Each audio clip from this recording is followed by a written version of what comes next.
কালকে ছিল বিদ্যাদেবী সরস্বতী মায়ের জন্মদিন, অন্যদিকে ছিল আমাদের দেশপ্রেমী লড়াকু নেতাজি সুভাষচন্দ্র বসুর জন্মদিন। নেতাজিকে আমরা স্যালুট জানাই, কারণ তিনি দেশের জন্য অনেক কিছুই করেছেন।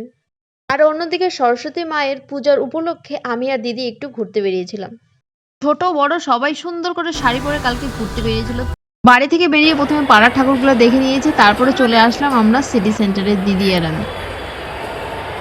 আমরা সিটি সেন্টারে চলে আসি। গাইস, সবাইকে হ্যাপি সরস্বতী পূজা। তো আমরা আজকে সরস্বতী পূজাতে চলে আসছি। এটা জিলে আপনি জিন্দেগি, কারণ বড় হলে তো আবার অনেক দায়িত্ব চলে আসবে কাঁধে। তারপর এই ব্যাগ, ধর কোথাও ঘুরতে গেলে ব্যাগ তো আছেই, তখন ফটো তোলার জন্য কখনো দিদির হাতে কখনো আমার হাতে। আর এই এসকেলেটরে যেগুলো এসে পুরো ভিড় জমিয়ে দিয়েছে, আর কেউ কেউ তো ভয়ে পাচ্ছিল লিফটে চড়তে। তো কেউ সাহস করে উঠছে, কেউ সাহস করে উঠতেই পারছে না, লাস্টে নর্মাল সিঁড়ি দিয়ে উপরে উঠছে। তো সেখানে আমরা কিছু ফটোশ্যুট করে চলে আসলাম নিচে। আর সিটি সেন্টারে তো সাইডেও এখন দোকান হয়েছে, সুন্দর সুন্দর অনেক কিছু দোকান রয়েছে। ঘর সাজানোর জিনিস থেকে শুরু করে পোশাক আশাক খাওয়া দাওয়া সবকিছুরই দোকান আছে। ইউজ করে দেখো কাঠের তৈরি কত সুন্দর সুন্দর বাটিগুলো, দেখতে কত সুন্দর লাগছে না, কিউট কিউট। এইসব জিনিসগুলো ঘরে সাজিয়ে রাখার জন্য একদম পারফেক্ট। আর কোনো স্পেশাল দিন মানেই তো city centre, science city, Vega, circle mall, মানে এগুলো তো প্রচন্ড ভিড় জমে যায়। Bye bye city centre, bye bye everyone.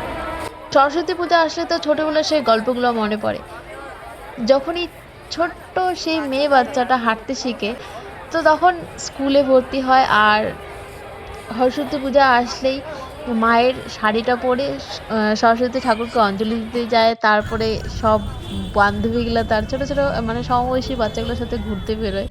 City centre থেকে চলে আসলাম শিব মন্দিরে। শিব মন্দিরে নরসিংহ স্কুলে হয় সরস্বতী পূজা, কিন্তু এবার সরস্বতী পূজা হয়নি স্কুলে।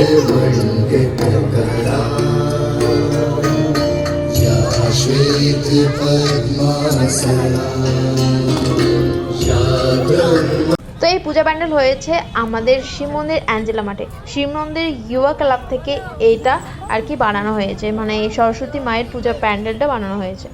তো মায়ের মূর্তিটা দেখো কত কিউট। তো কেমন হয়েছে তোমরা অবশ্যই কমেন্টে জানাবে।